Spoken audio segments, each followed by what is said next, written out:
high. You look back just on the very right-hand side. The Rick Mass car and Terry Labonte. I think Dick Trickle was in there. I think the white car was Dick Trickle. Yeah, I think you're there right. There he goes down in the grass right down there, yes. And look at Joe Ruttman coming here in the blue car. He missed everything. How did he do that? Well, he did a great job. He did down the inside. Here's John Kernan. Well, what you're looking through is what Davey Allison was looking through just moments ago. The windshield, a piece of debris, a piece of metal from one of the other cars involved in that crash came out, smashed into the driver's side of Davey's windshield. They came in, they have changed the windshield, did not lose a lap. Davey will pit one more time, they will put tires on, but you can just see what a big difference it makes when something smashes that window. But the safety glass held, so Davey is okay. Now let's go down pit road to Jerry Punch. And sometimes it pays to be lucky. For Jimmy Hensley, this is one of those cases. Going down the back straightaway, he ran over some debris prior to the accident. He said he heard something pop.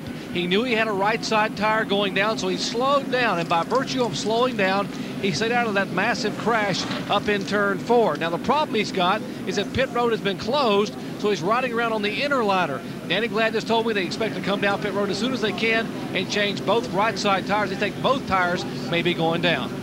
Lady Luck smiling on Jimmy Hensley today. He'll be able to come in and get that tire change when pit road opens. That's where most of the debris is right now from this crash.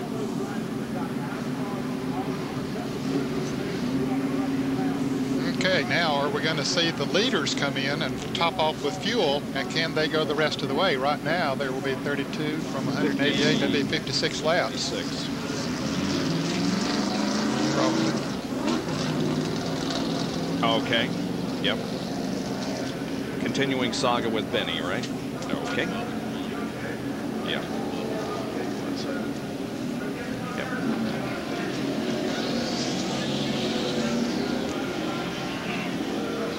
Okay. Randy Orton.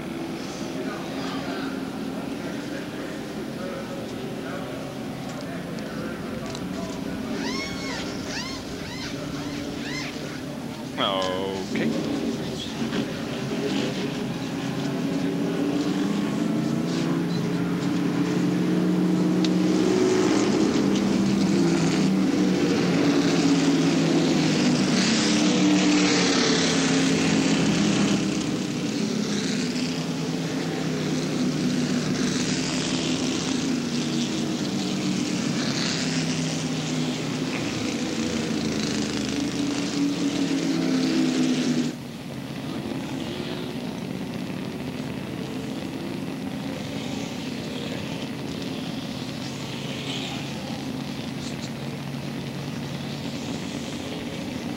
Back at Talladega, the Pontiac pace car has the field in tow in the Winston 500 NASCAR Winston Cup race. And we're on. The caution flag is out. The cars are slowed down because of this. What's this? You think you're running 190 miles an hour? What happened? Oh, here we go. Just to the right of the screen, just to the right of your screen, you will see cars there. The white car, Dick Trickle, comes up, hits the one car, and we see Terry Labonte head on in the wall in the Kellogg's Cornflakes car. Just head on in the wall where someone hit him and turned him that way. So Morgan Shepard comes through, heavy damage to his car, leg speed. Bobby Labonte's in there, heavy damage to his car.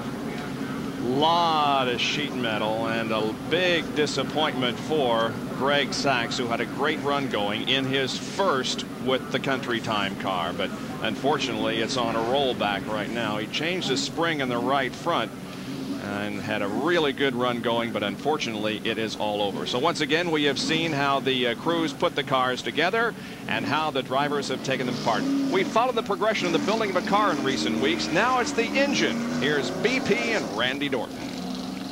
Last week, Eddie Dickerson and I put the sheet metal on our chassis in our car building process. This week, we're going to build an engine. But it's too complicated for 1 week. We're going to divide it in half. All we're going to do this week is prepare the parts for the bottom end of the bottom half of the engine. And joining me, Randy Dorton, the director of the engine department, Hendrick Motorsports. Randy, what's the first thing you do? Well, you start out with several hundred components here that we receive. And then we start various machine work operations and reworking or modifying these parts. One of the early stages here is the block preparation. Grinding is being done here to deburr and remove any flashing or any burrs that are left on the casting. And you have to MagnaFlux a brand new block? Blocks are MagnaFlux and pressure tested. This is just part of our inspection process here to eliminate any earlier problem. And each piston has to be machined individually? Final compression is being cut here on this piston, and then it will be custom fit to the cylinder wall itself for proper clearance. All the connecting rods have to be honed to fit the crankshaft? So we'll rework here for our final sizing so that we can set our proper clearance. And the crankshaft is balanced. What's those black things on the crank? There are bob weights which represent the actual weight of the rods, the pistons, the rings, and bearings, and they're attached to the journals here. Then you spin the crank in this our balancer here to actually balance the crank itself. Well, next week we're going to assemble these pieces, put the cylinder heads on, and take the engine to the dyno. And that will be in 2 weeks when we visit Sears Point. Now, the pits have been closed all this time because most of the wreckage was right at the entrance to pit road. And there you see the NASCAR official displaying the red flag indicating that the pits are closed. Look at the tire marks off the floor. That's not good. You don't want to see tire marks like that. Jerry, what are they going to do on pit stops? Well, as soon as they open pit road and the guys could come down pit road, apparently what they're going to do in a lot of pits, including the 3 pit of Dale Earnhardt, they will change all 4 tires. Now, they would really be stretching it from here to make it on fuel, so they're going to change 4 tires and look for the 3 car, and maybe others, to dive back down pit road and top the tank off 1 lap prior to the green flag. Then they could make it, maybe, according to Richard Childress. So pit road is now open, and we would expect to see the leaders, including Dale Earnhardt, Rusty Wallace and company, head down pit road for what would be a 4-tire stop, at least down here in the Goodrich pit. And why didn't Ernie Irvan stop? Ernie Irvan stayed on the racetrack in the Kodak Film Chevrolet. Evidently, he can't make it the rest of the way. He has to stop on the green, so these guys must be figuring on going the rest of the way, Ned. I would think so. I think they are planning to do that. Ernie has already led a lap, so he didn't need to stay out there to get those 5 bonus points. Well, there are 54 laps to go as we see Rusty Wallace's team working. Here is Dale Earnhardt's crew changing 2 tires on that car. There goes Mark Martin on Dale Jarrett back on the racetrack. Brett Bodine. Here comes Hud Strickland. Now Rusty Wallace, there's a tire going across pit road. Somebody chased it. Here comes Earnhardt back out. Earnhardt changed 4.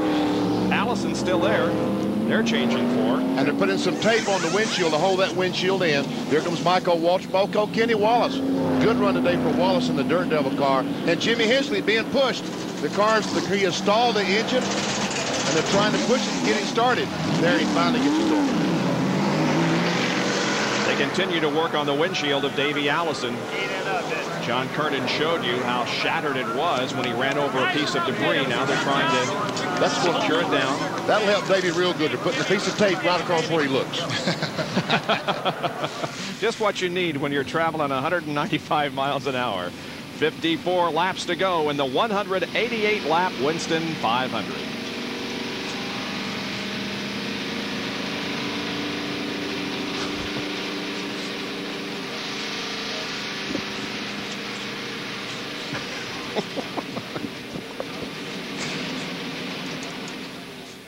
I owe $5.